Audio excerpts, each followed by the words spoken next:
Olá a todos, sejam bem-vindos ao meu canal de Física.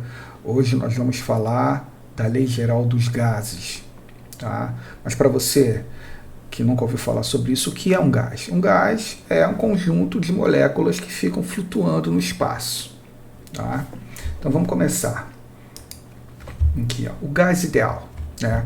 As equações que utilizamos para estudar o comportamento dos gases, elas nunca fornecem valores exatos. Se a gente utilizar na vida real, né, sempre dá uma diferença. Mas, para critérios de estudo e de aprendizado do conteúdo, a gente utiliza, né, valores exatos para estudar o comportamento e as características de um gás. Então, vamos lá, vamos continuar aqui. Então aqui a gente tem, por exemplo, o comportamento de um gás, né? Aqui provavelmente é o gás hélio, preso nesses balões. Você repara que eles soltam todos juntos ao mesmo tempo e eles acabam fazendo um tipo de agrupamento. E agora vamos ver as características de um gás ideal, né? Ou um gás nobre também, né? Ele possui baixa densidade, encontra-se acima da temperatura crítica. Ele tem que ter moléculas que se movem desordenadamente, distantes umas das outras.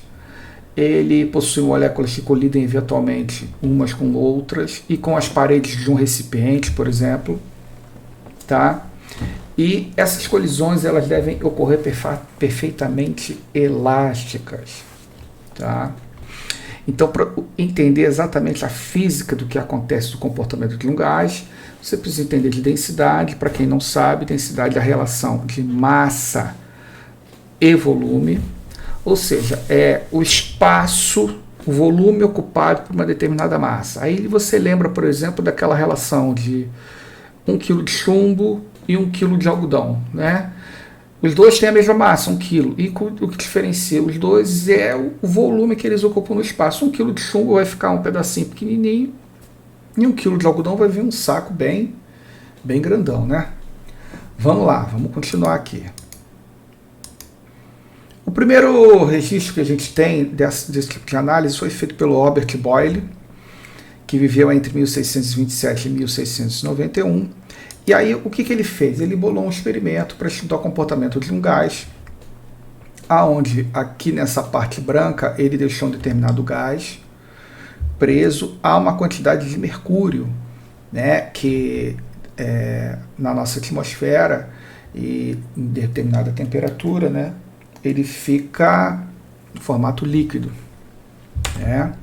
Então aqui nós temos o gás aprisionado e aqui a coluna de mercúrio, que esse pedaço aqui de H aqui, ó, essa pressão que essa coluna de H está exercendo, nesse ponto aqui, ó, a pressão é igual tanto nessa coluna quanto nessa coluna que está aqui.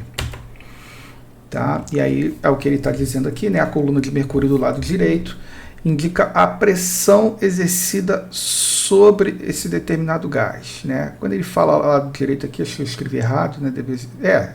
Do nosso lado direito, mas aqui no desenho é do lado esquerdo, né?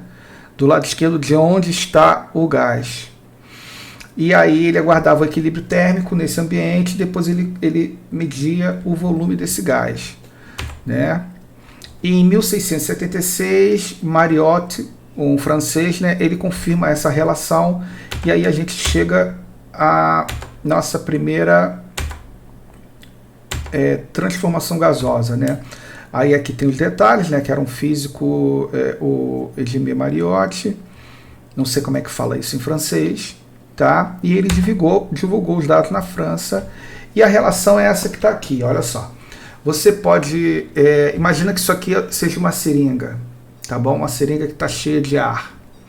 E aí você tampa, essa parte aqui seria a saída do líquido da seringa, e aqui onde você empurra e onde você puxa a seringa.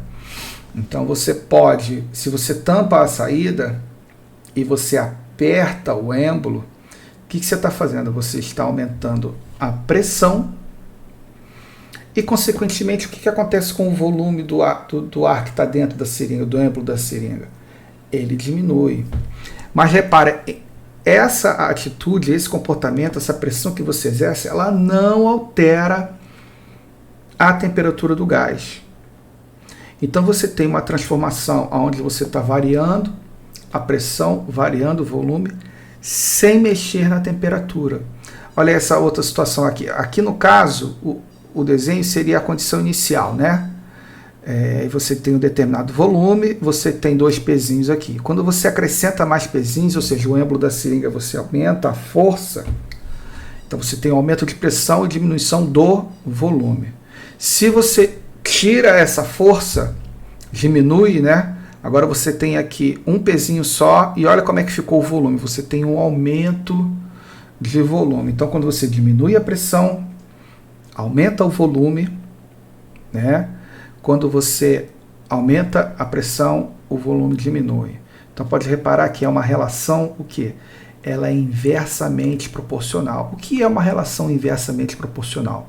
É quando uma grandeza aumenta e o aumento dessa grandeza imediatamente provoca a diminuição de outra grandeza. Essa é uma relação inversamente proporcional. E aí a gente tem a seguinte equação, quer dizer, já tem a equação aqui? Não, ainda não chegamos nessa parte. Mas vamos lá. Então qual foi a conclusão que ele chegou aqui? Sem equação. Então um sistema fechado, o que significa um sistema fechado? Reparem aqui, não tem o quê? Não tem troca de gás com o meio ambiente. É igual o êmbolo da seringa, você tem que fechar a saída e aí fica só aquela relação entre aquela quantidade de gás que está ali e a pressão que está sendo exercida sobre ele, tá? E aí ele está dizendo, é um sistema fechado que a temperatura é mantida constante, verifica-se que determinada massa de gás ocupa um volume inversamente proporcional à sua pressão. Exatamente o que eu falei aqui. Aumenta a pressão, diminui o volume. Diminui a pressão, o volume ele aumenta. Vamos lá. Agora, essa transformação a gente vai chamar de uma transformação isotérmica. Por que isotérmica? Iso é igual, térmica de temperatura. Então, é uma transformação onde a temperatura é igual em toda a mudança de estado do comportamento do gás. Reparem aqui, olha só. Eu tenho a pressão em centímetros de Hg, equivalente a uma coluna de 76 centímetros de mercúrio, tá? E o volume ocupado é de 30 centímetros cúbicos do gás. Fazendo um produto aqui, né, multiplicando esses dois, a gente tem aqui, ó, uma energia de um multiplicador de 2.280. Reparem embaixo aqui, ó, se eu aumento a pressão de 76 centímetros de Hg, eu botei mais mercúrio, e aí, ao invés de uma coluna de 76, passou para uma coluna de 114 centímetros de mercúrio. E olha que o volume diminuiu de 30 para 20. Porém, o produto entre eles dois, ele segue o quê? Dando o mesmo valor, 2.280. Olha aqui na terceira linha, onde a gente tem, eu aumentei a coluna para 152 centímetros de Hg, né, de mercúrio, e o volume diminuiu mais ainda, foi para 15 centímetros cúbicos de volume. Mas o produto pressão vezes o volume permanece o mesmo, 2.280. A gente pode, inclusive, montar um gráfico em relação a isso, né? E aí que a gente vai traçar esse gráfico, e essa curva a gente vai chamar de curva isoterma ou isotérmica. Repara aqui que P1 vezes V1 é igual a P2 vezes V2 e P3 vezes V3, exatamente como está dizendo aqui. E aqui a gente tem exatamente essa isoterma aqui, ó. Ela vai funcionar, essa relação vai sempre funcionar sempre nessa faixa de temperatura. E quanto mais afastado essa linha de temperatura desse eixo aqui, do eixo da abscissa e da ordenada, maior será a temperatura que esse gás está trabalhando. Aqui nós temos um desenho limpo disso, né? As isotérmicas, elas sempre vão aparecer aqui assim, ó, nessa sequência, né? Mais próximo, mais perto da temperatura zero. Mais afastado, maior a temperatura. Ok? Então vamos lá, vamos continuar aqui. Agora a gente tem o estudo do Jacques Alexandre César Charles, né? E do Gay-Lussac, que é Joseph Louis Gay-Lussac, né? Que é esse outro cara aqui na nossa direita. Em suas experiências, né, eles realizaram de uma forma independente medidas de volume e temperatura de um gás, mantendo sua pressão constante. Reparem o estudo do francês anterior aqui, né, que é do Boyle e do Mariotti, né? Ele fala de a temperatura constante, e já nesse daqui do Charles e do Gay-Lussac é transformação com pressão constante. Então vai variar o que aí? Vai variar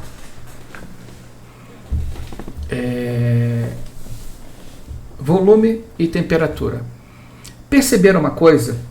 Quando você tem um gás, qual é a coisa que a gente consegue medir dele, né? Apesar dele falar aqui em massa e tudo, basicamente a gente consegue medir a pressão, volume e temperatura. Medindo mesmo, medindo fisicamente, a gente vai lá e consegue medir. Tá? Já a massa, a gente pode calcular a massa. Que aí tem o número de Avogadro, tem uma outra coisa que aí a gente já vai para química, né? Então vamos lá. Então qual foi a observação deles, né? A pressão constante, né? Quando você tem uma relação, né? Quando você varia a temperatura, reparem aqui, né? Quando você tem inicialmente um volume 1, uma temperatura 1, e aí você aumenta, vamos supor, né, que você aumente essa temperatura, o que acontece com o volume? O volume cresce também. E o contrário ocorre da mesma maneira, tá? Então, o que a gente entende disso? Entende que essa relação é uma relação diretamente proporcional, tá? E aí, se a gente mantiver uma outra situação, é quando a gente mantém o volume constante. E aí o que vai acontecer? Se a gente mantém o volume constante, o gás vai ficar contido ali sem ter para onde ele escapar, tá? Como se fosse um cilindro de gás. E aí você pode, nesse caso, né, quando você tem o volume constante, você pode aumentar, variar a pressão e a temperatura. Ou seja, quando você aumenta a temperatura, o que vai acontecer? Vai aumentar a agitação das moléculas do gás ali dentro, e, consequentemente, vai aumentar a pressão.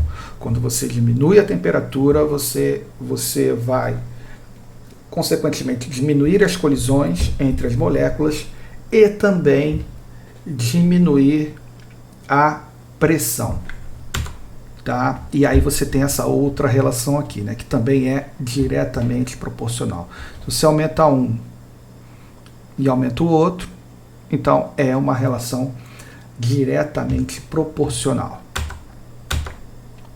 Vamos lá, aqui a gente tem aqui uma panela, né, fervendo água, né, só para a gente ver o vapor de água, como ele se propaga, né, ele vai sempre subindo, né. Isso se deve à corrente de convecção e à relação de densidade da molécula do vapor de água em relação ao ar que está em volta, né? E aí o vapor ele é menos denso do que o ar que está em volta e, consequentemente, o ar ele desce e joga o vapor para cima. A lei geral dos gases é uma junção das equações do Boyle e Mariotti com do Charles e do Gay-Lussac. E aí a gente chega a essa relação aqui, né, aonde o produto pressão vezes volume sobre temperatura sempre vai ser igual a uma constante. Sendo assim, P1 vezes V1 sobre T1 vai ser igual a P2 V2 sobre T2. Tá? E aí a gente tem aqui, né, lembrando, quando você tem uma transformação isotérmica, T1 é igual a T2, então você corta, aí fica só o produto de VP1 com V1 igual a P2 vezes V2. Quando você tem uma transformação isocórica ou isométrica, né, você tem o que? Você não tem a variação de volume, então você vai ter, corta V1 com V2, então P1 sobre T1 é igual a P2 sobre T2. Perfeito? Tá? Mas você não precisa guardar essas aqui, basta guardar essa relação aqui. E tem também a isobárica, que é a quê? Pressão constante. Quando você tem pressão constante, corta a pressão com pressão, e aí você tem V1 sobre T1 é igual a V2 sobre T2. Aqui a gente tem a equação de Clapeyron, Paul-Émile Clapeyron, né? O que ela fala? Ela descreve o estado físico de um gás para uma determinada quantidade dele, e também ele estabelece uma constante, né, que a gente chama essa constante de constante dos gases ou constante de Clapeyron. Então ele diz que o produto PV sobre T é igual a esse N aqui, que é do número de mols de um gás, vezes o R, que é a constante dos gases, né, ou constante de Clapeyron, ou constante universal dos gases.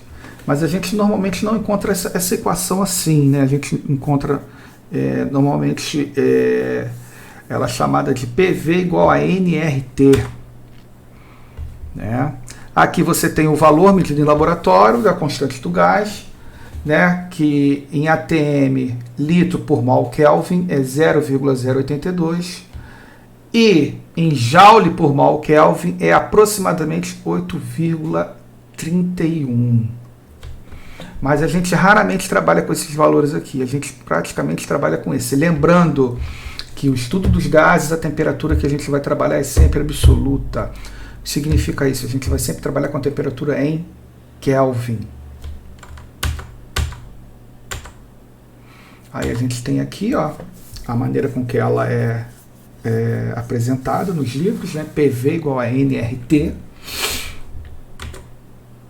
E aqui ele já está apresentando a constante de Clapeyron em Joule por mol Kelvin, né? E aí ele diz, né, que essa corresponde à energia média necessária para variar em 1 Kelvin a temperatura de 1 mol de moléculas de um gás ideal. Tá? Mas raramente a gente vai trabalhar com essa constante assim, a gente vai trabalhar com aquele valor anterior. Cadê? Esse aqui, 0,082 atm litro mol Kelvin. Que depois eu vou fazer umas questões específicas sobre isso. Aqui eu tenho umas questões bem tranquilas, só para a gente testar o nosso conhecimento.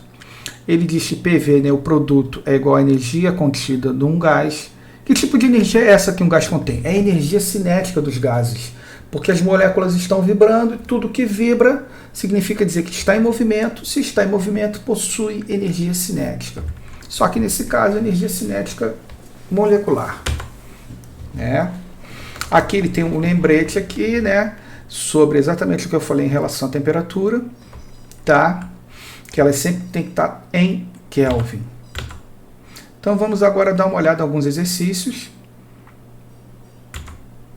E aí você tem aqui, por exemplo, o pneu de um automóvel foi regulado de forma a manter uma pressão interna de 21 libras força por polegada quadrada. Então esse LB/Pol2, que é o que aparece nos pneus de carro ou de caminhões, é libra-força por polegada quadrada. Tá? A temperatura de 14 graus Celsius. Durante o movimento do automóvel, no entanto, a temperatura do pneu elevou-se a 55 graus Celsius. E ele pede para determinar a pressão interna correspondente em libras por polegada quadrada. Né? Ele chama de libra-força, desprezando a variação de volume do pneu. Reparem, ele está falando para desprezar a variação de volume. Então você tem uma situação inicial, que são 21 libras força, a temperatura de 14 graus Celsius. E essa temperatura sofreu uma variação e foi parar em 55 graus Celsius. E ele quer que a gente descubra ou calcule a pressão a volume constante. Gente, então você tem uma variação de temperatura. Então vamos lá, as 3 variáveis que tem: pressão, volume e temperatura. Então, a pressão, né, ele quer saber quanto é que vai essa pressão com o aumento de temperatura e a volume constante. Então, volume a gente vai cortar. Então, vai ficar como essa equação? A equação vai ficar pressão P1 sobre T1 é igual a P2 sobre T2, né? Então tá aqui, P1 sobre, então seria 21 sobre 14. Então a gente tem que passar ele para Kelvin, então é 14 mais 273, aí daria o que? 287 Kelvin. Então seria 21 sobre 287 igual P2, que a gente vai calcular, sobre 55, não, 55 mais 273, 328 kelvins. Depois vocês tentem fazer essas continhas em casa, e aqui é assim como ela fica, né? Então reparem aqui, 21 sobre 287 igual a P2 sobre 328. Aqui a gente faz uma multiplicação cruzada, né? Então fica 287 P2 igual a 328 vezes 21. Então esse 287 que está aqui multiplicando, vai aqui para baixo dividindo. Então P2 é igual a 328 vezes 21, dividido por 287. Efetuamos essa multiplicação aqui, dá 6.888 dividido por 287, que dá, né, a pressão de 24 libras-força por polegada quadrada. Mas ninguém fala libras-força, as pessoas só falam libra. Tá? Então estava 21 libras com 14 graus Celsius. Quando se elevou para 55 graus Celsius, foi para 24 libras, considerando que o volume do pneu não se alterou. Tá? Depois tentem refazer isso com calma. Deem uma pausa aqui no vídeo de vocês e tentem refazer. Vamos lá, mais um. Tá? Ele está dizendo aqui, né, o problema. Um cilindro reto contendo um gás ideal a temperatura de 300 Kelvin é vedado por um êmbolo pesado que pode deslizar livremente. É tipo a situação da seringa, né? Entendeu? E o volume ocupado pelo gás é V0 e a pressão exercida sobre ele pelo peso do êmbolo da coluna é igual a 12 newtons por centímetro quadrado. Para quem não sabe o que é pressão, pressão é a relação entre uma força, né, e a área que ela está sendo aplicada. Então, se você tem um peso, né, esse peso vai se distribuir por uma superfície, sua área de contato, né? Ou a própria área de contato distribui o peso em outra situação, que é, por exemplo, uma laje de uma casa. Aí você bota uma caixa d'água ali, aquele peso daquela caixa d'água, aquela laje vai suportar e ela vai distribuir para onde? Para as colunas daquela casa. Caso contrário, se não houver essa distribuição, a própria laje, se ela não vai aguentar, ela vai selar, né? Pode ocorrer um acidente aí, né? Abrir um buraco no meio da casa aí com a caixa d'água caindo, né? Mas vamos lá. Então repare, a temperatura ele já está dando para a gente aqui em 300 Kelvin. Então é menos uma conta para fazer.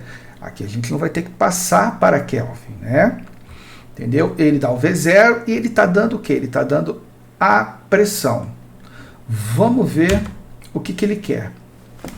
Olha só, quando a temperatura passa para 350 Kelvin, o gás expande-se e o seu volume aumenta.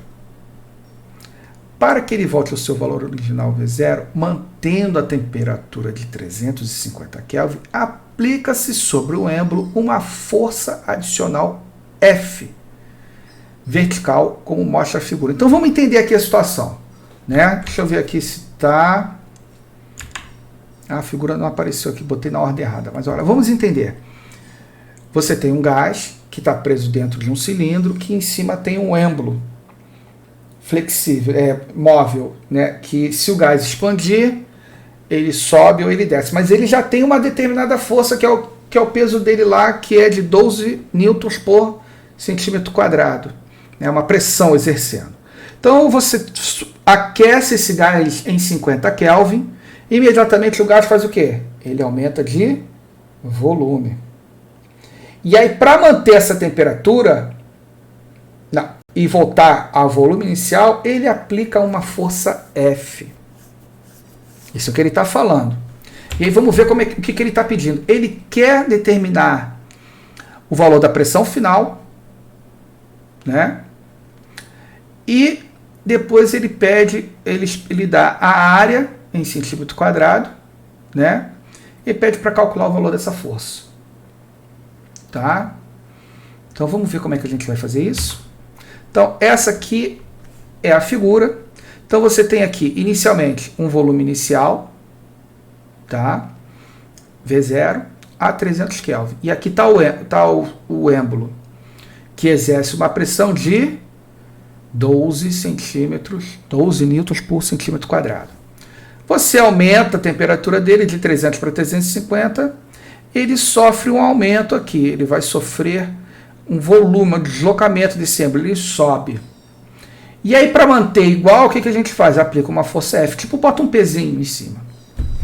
E aí ele pede para calcular essa relação. Então vamos lá. De início, o que a gente tem? A gente tem uma transformação o quê? Isobárica. Por quê? Você não tem o aumento da pressão. Porque quando aumenta a temperatura, o que acontece? O volume cresce.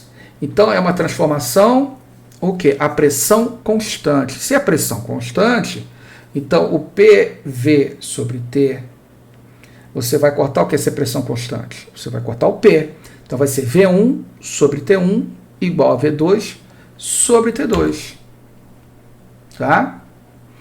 E aí, o que a gente tem? Então, o V1 é V0, a temperatura inicial é 300, o V final, nesse caso a gente não sabe, é diferente de V0, a temperatura de quê? De 350 Kelvin. Então, vamos ver para onde vai esse V0, esse V aqui, né? Então, a gente multiplica cruzado, então fica 300V igual a 350 V0. E aí esse 300 que está aqui multiplicando, vem aqui para baixo dividindo, então fica V, o volume final, vai ser igual a 350 vezes V0, dividido por 300. Isso equivale o quê? Que V vai ser igual a 7/6 do volume inicial. Tá? Ele preferiu deixar em fração aqui, né? Mas se quiser a gente pode calcular isso, né? Matematicamente, quanto dá exatamente esse 7 dividido por 6, né? Dá 1,16. Então, ou seja, 1,16, então ele é 16% maior do que o volume inicial. Então ele sofreu uma dilatação volumétrica de 16%. Vamos lá então. Esse aqui foi o que a gente achou, né? A gente não achou um valor exato, a gente tem o quanto ele dilatou, né? Então você tem o novo volume V em função do volume inicial. Em seguida, né, o que a gente faz? Ele faz uma outra transformação que ele acrescenta uma força no êmbolo e faz com que esse volume ele faça o quê? Reduza a condição inicial. Né? Então vamos ver aqui. Nesse caso é uma transformação o quê? Você não tem variação de temperatura, então é uma isotérmica. Então você corta o Tzinho embaixo, então fica P1 vezes V1 igual a P2 vezes V2. E aí a gente tem essa situação que está aqui, né? Então você tem P1, qual é a pressão inicial? 12 centímetros, né? E 12 newtons por centímetro quadrado, vezes quem? O V1, né? O V1 é quanto? 7/6 de V0. Tá aqui, ó. 7/6 de V0. Que vai ser igual a quem?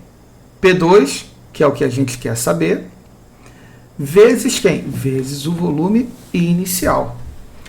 Professor, como é que eu faço? Não sei fazer essa conta com esses V0. Olha só, eu tenho multiplicação desse lado e essa divisão aqui, mas eu tenho o V0 que ele está em cima multiplicando. E eu tenho V0 multiplicando do outro lado. O que eu faço? Posso cortar esse V0 aqui com esse V0 que está aqui. Tá vendo? Cortei os dois. Então fica a pressão. Ela vai ser igual ao produto de 12 vezes 7 dividido por 6. Ou, nesse caso aqui, eu poderia dividir o 12 por 6 e multiplicar por 7.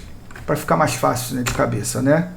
Tá aqui, ó. 12 dividido por 6. Quanto dá 12 dividido por 6? Eu acho que é 2, né? 2 vezes 7, quanto é que dá? 14. Então a pressão é de 14 newtons por centímetro quadrado. Cadê? Tá vendo? 14 newtons por centímetro quadrado. Então achamos a pressão. Isso é letra A. Na letra B, o que ele quer saber? Na letra B ele quer saber o valor dessa força. E para isso,